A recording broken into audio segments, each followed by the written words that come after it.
So hello guys, स्वागत है आपका मेरे चैनल पे। मैं हूँ सूरज। और लास्ट एपिसोड जो मैंने लूसीफ़र का एक्सप्लेन किया था उसमें मुझे आप सबसे ढेर सारा प्यार मिला और इसी को देखते हुए मैंने सोचा है कि इसी मंडे से मैं लूसीफ़र सीज़न 2 को एक्सप्लेन करना शुरू कर दूँगा। पर फ़िलहाल बात कर लेते हैं द ओरिजिनल सीरीज़ के सीज़न 2 का एपिसोड नंबर 10 के बारे में। बट उससे पहले आप सबसे रिक्वेस्ट है कि अगर आप मेरे चैनल पर नए हो तो इसी तरह की और भी वीडियोस के लिए मेरे चैनल को सब्सक्राइब कर लेना, बेल आइकन को क्लिक कर देना और वीडियो को पूरा देखना ताकि आपको स्टोरी अच्छे से समझ आए। तो अब शुरू करते हैं।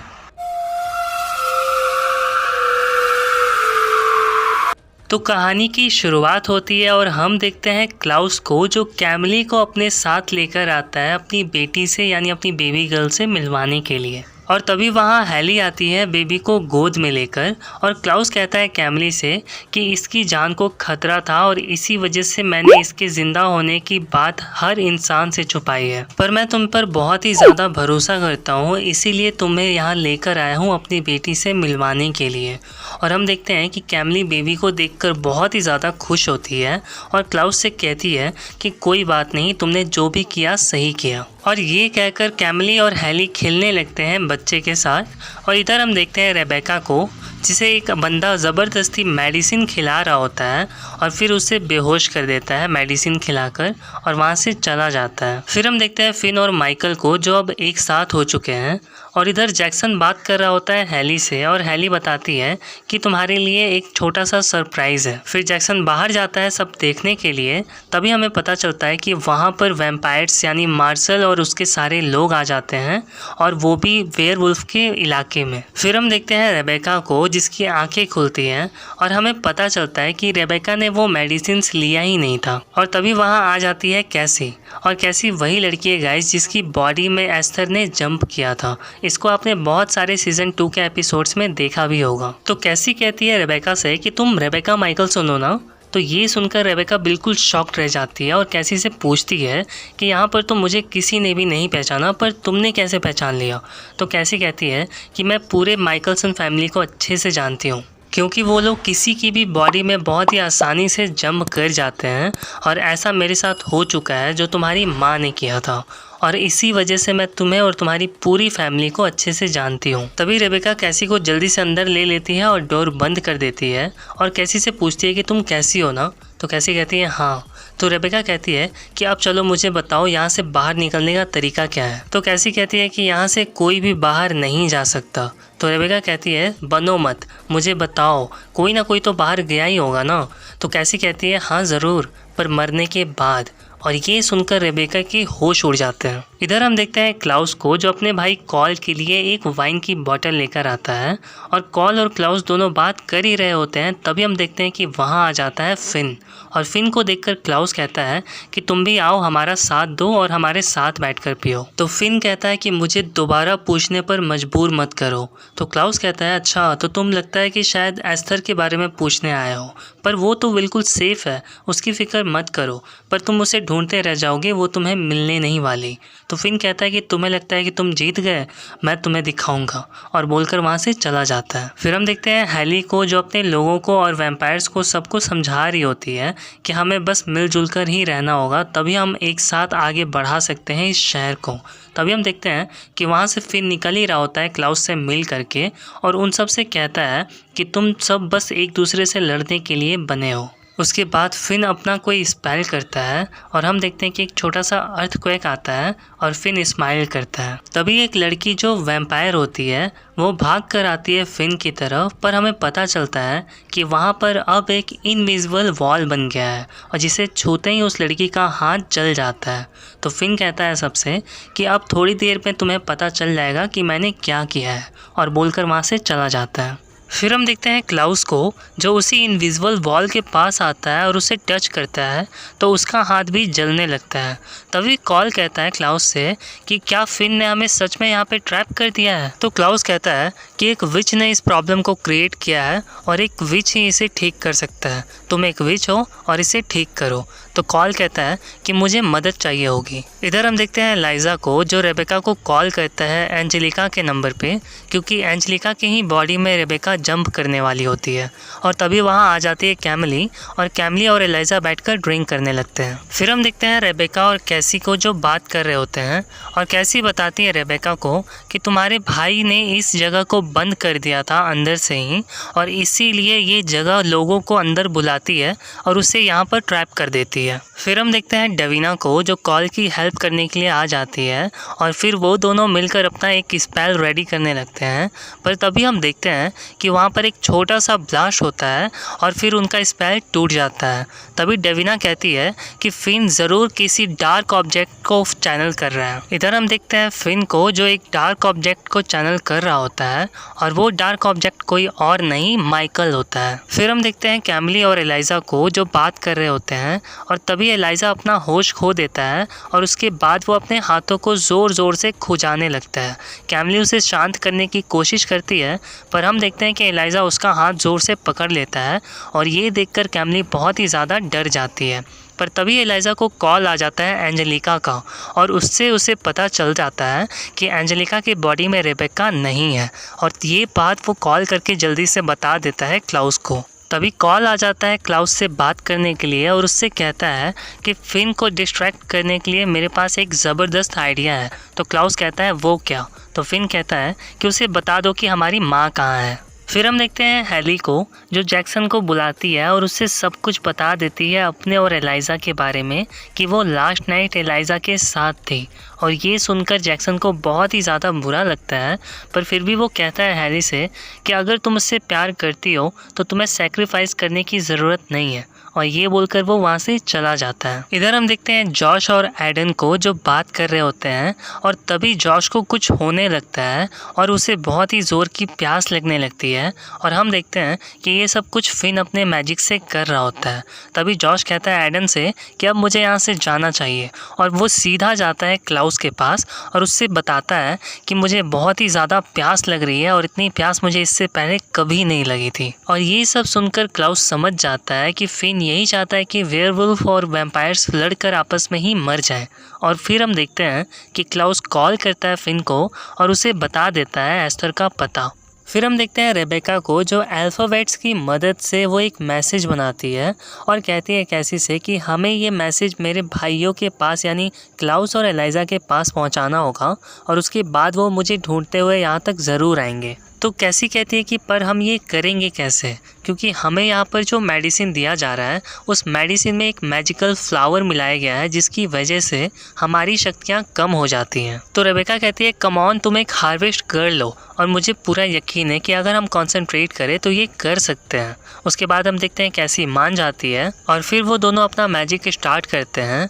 पर तभी वहाँ आ जाती है वहाँ की ऑनर, और वो कहती है रेबेका और कैसी से कि चलो अब डिनर कर लो। इधर हम देखते हैं कि वैम्पायर्स जानबूझकर वेयरवुल्फ्स के साथ लड़ने लग जाते हैं, पर हम देखते हैं कि वहाँ पर सारे लोग मिलकर उन्हें अलग कर देते हैं।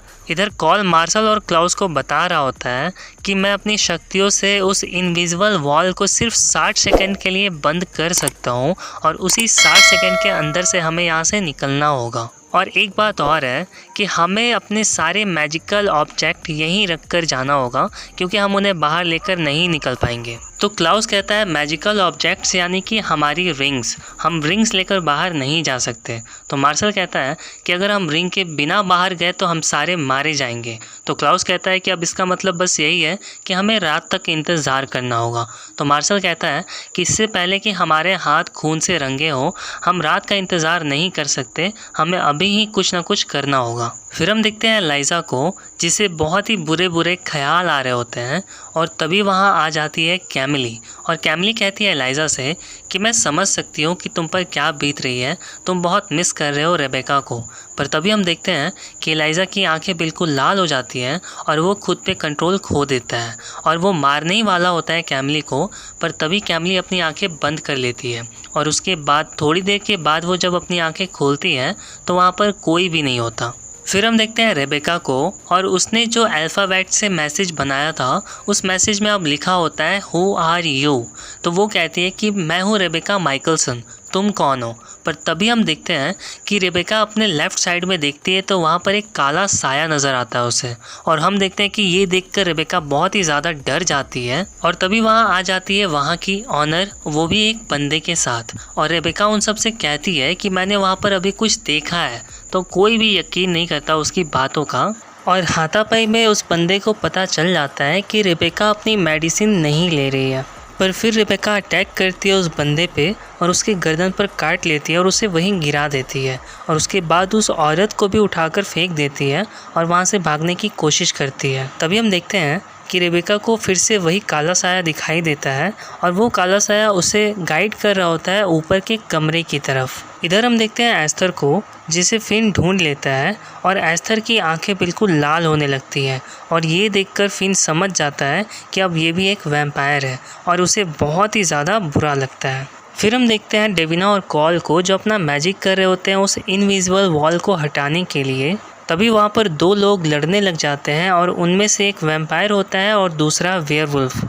तभी एडन बीच में आता है उनकी फ़ाइट को रोकने के लिए, पर इसी हाथापाई में एडन का ही हाथ कट जाता है और उसके हाथ से बहुत ज़्यादा ब्लड आने लगता है, जिसे देखकर सारे वैम्पायर्स अपना कंट्रोल खोने लगते हैं, और दो वैम्पायर्स एडन पर अटैक करते हैं और उसे नीचे गिरा देते हैं।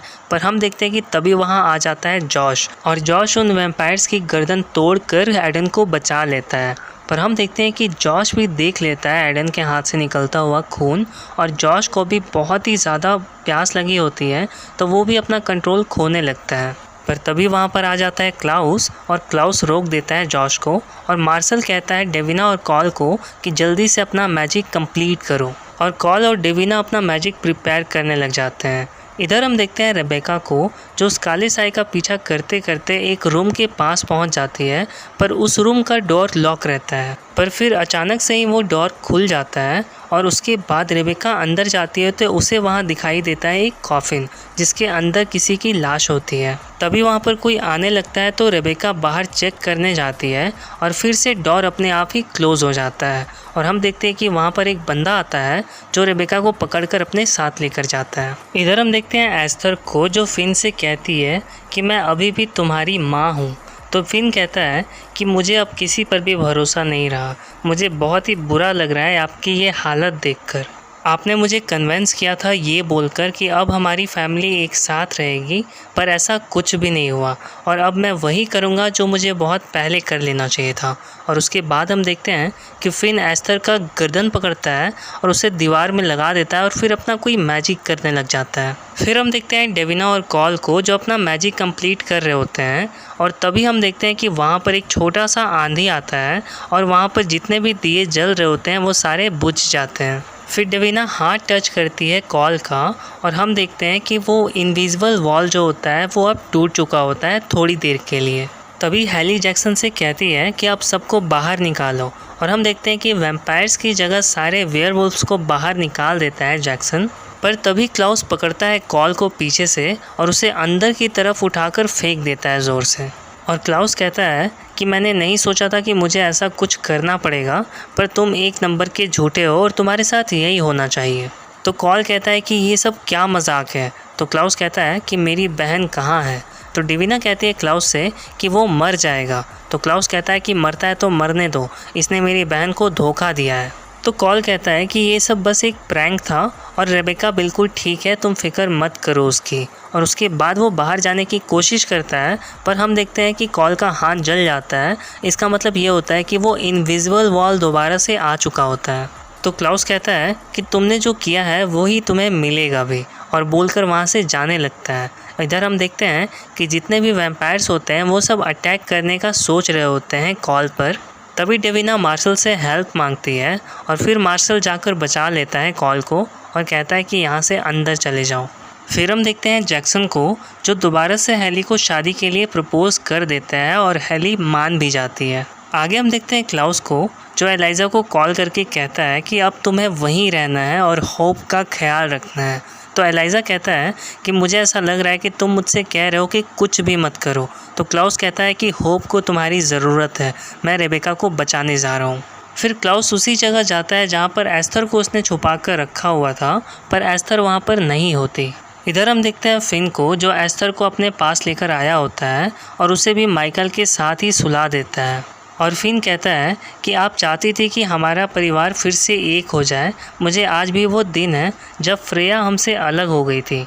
मैं अब वही करूँगा जो मुझे करना सही लगेगा। और ये बोलकर वहाँ से चला जाता है। और फिर हम देखते हैं कॉल को, जो सारे वैम्पायर से छुपकर टेरिस पर होता है और सारे वैम्पायर को देखकर वो जल्दी से अपने रूम में जाता है और अंदर से डोर लॉक कर देता है। और फिर लास्ट सीन में हम देखते हैं रेबेका को, जो बेहोश होती है और जिस अल्फ़ाबेट में हु आर यू लिखा था अब उसमें रिटर्न हो चुका था फ्रेया। और ये एपिसोड यहीं ख़त्म हो जाता है गाइस। वीडियो अच्छी लगी हो तो लाइक शेयर ज़रूर करना, चैनल पर नए हो तो चैनल सब्सक्राइब कर लेना। मिलता हूँ अब आपसे अगली वीडियो में, तब तक के लिए बाय बाय।